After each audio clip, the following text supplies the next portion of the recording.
My guest today joining me in the studio is Gerry Whelan from Archer Glass in Mount Gravatt in Brisbane. Gerry, welcome to the program. Good morning, Wayne. Thank you. Now, Gerry, today I thought we might talk about, rather than big sheets of glass, little pieces of glass. And in particular, I had in mind louvers, and if we get a chance before we run out of time, we might be able to talk about pet entryways, because I've got a particular problem with cats and dogs coming in through my glass doors. But let's start with louvers. Now, louvers are something that is quintessentially Australian. They've changed in recent times.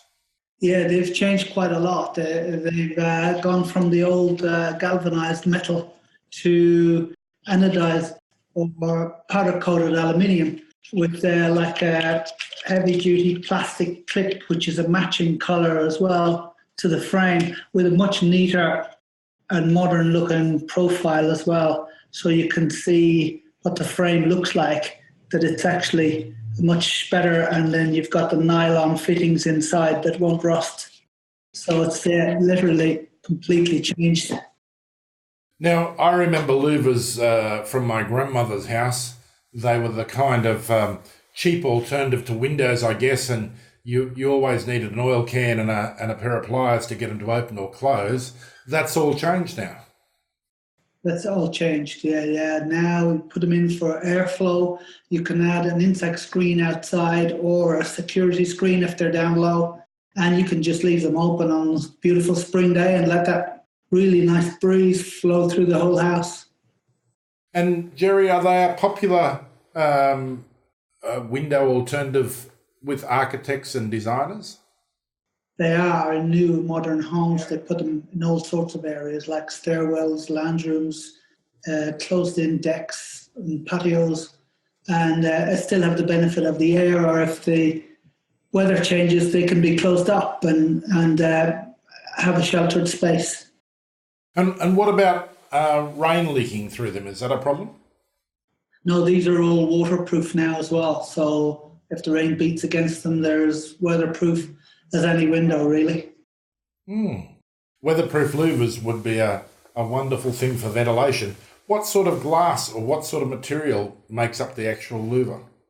Well, the louver, the basic frame is aluminium, and then you've got the heavy-duty PVC type clips that don't rust, and then the nylon inner parts, moving parts inside as well, which don't rust.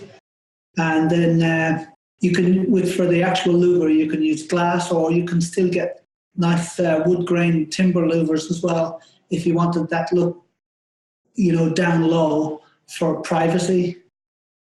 You can use those, so it's quite versatile as well. It does sound like a very versatile solution. Are there any tips or tricks that people should be aware of if they're contemplating putting in louvers these days?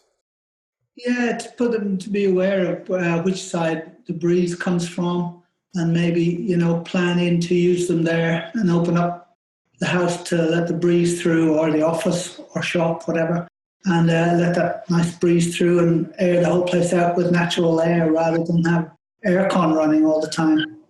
Right. The louvers when I was a kid growing up were always a bit of a security concern. Is that still the case? In a way, I suppose, yes, you could break one and climb in, but the old ones could also be easily just lifted out and put aside. Yes. So there's a clip now that stops that, so they have to be smashed to get in, so there's noise. But also with the surround frame available to install them, it can be a wider frame to take an insect screen or a security screen, so the louvers can still have space to open out. The security screen is set back far enough to allow for that. And you can literally leave them open all the time then, day and night, once that's on there. It sounds like the best of both worlds, Gerry. Yeah, it is. It does. It really does do a good job, and it's got a modern look and the whole lot. Yeah, it's very popular. Now, let's turn our attention to my problem. Me. I've got a dog, and with glass doors and windows, what do I have to do to give access to a dog? Well, you can have a new panel of glass, usually if you fit it in a door, because the glass has to be toughened after the hole has been cut. So to put it in a door or a panel next to a door, now you would need a new panel of glass with the hole cut. And then we have this cat door. I don't know if you can get a decent look at it there. Or we have the dog door, which is a slightly bigger diameter to allow, well, at least a medium-sized dog to climb through easily. But the main problem we're solving for people is that getting up in the night to let the cat out. Yes. So then it's a magnetic catch on it, so the cat can go in and out as it pleases. You see, there's a solution to everything if you talk to the right people. So dog and cat doors fit into glazing these days. Yeah, so we'd cut a hole in the low-down window and fit this cat or dog door, and away you go, really. And I'm pleased that you're cutting that hole in the glass, because it does look like something that would lead me to have a whole lot of broken glass before I got a nice round hole. Yeah, it's not the easiest thing to do. There's quite a knack to getting the hole out neatly without cracks. And I guess that, Gerry, is why you're a tradesman and I'm on television. Well, we'd hope there's a difference, yeah. Yes. They tell me a tradesman is someone who knows 1,000 tricks of the trade, and clearly you're a master of this art. Yeah, well, after 40 plus years, I suppose you start to get a bit of an idea of what you're doing.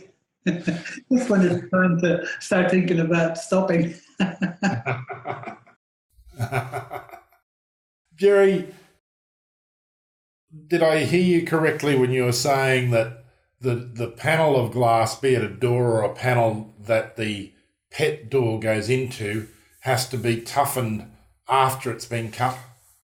Yeah, that's correct. If we put the dog or cat door in a glass panel which is in a door, an external door, or a side panel next to a door, which by nature have to be safety glass because of their position, then you cannot cut the dog or cat door hole in your existing toughened glass. So you need a new piece of glass. So it's an expensive way to do it that way. If you can find another, like a low light panel, you get the low panel under your sliding window. Often that's a good place to put it, because we can cut the hole in that panel on site and then just fit it. Okay. And so clearly the smart thing to do here is give you a call and get you to have a look at and advise on good place to put this based on your experience. Yeah, that's right. Just to see which would be the best one to use. Yeah. So you usually need a panel that's down low, particularly for the dog. That can just climb in and out. But usually most houses have a panel that's down low enough to do it. Yeah, there's cats seem to be able to find a way in or out of anywhere given half a chance. Yeah, you can certainly put it a bit higher up for the cat. And Gerry, for people who do have dogs and cats, they're a member of the family and they're certainly entitled to their own door. And as you say, not having to get up to let the cat or dog out at night is well and truly worth the cost. Yeah, absolutely. That's mostly the problem we're solving when we install these, to allow that freedom. So to recap on dog and cat doors, the best time to do these, of course, is when you're putting in new glass, because then you can do it before it gets turned into safety glass. Otherwise, it needs to be a low panel that's not necessarily safety glass, or you need to replace the whole panel and have the cat or dog door fitted at the time. Yeah, correct. If the glass has to be safety glass, then you would need a new panel. And of course, we've talked about safety glass many times in the past. Yeah, we've covered all the toughened and laminated. Yeah. Gerry, it's a pleasure talking to you today. Thank you for your time. Gerry Whelan is the CEO of Archer Glass, Mount Gravatt in Brisbane. Thank you, Wayne. Always a pleasure.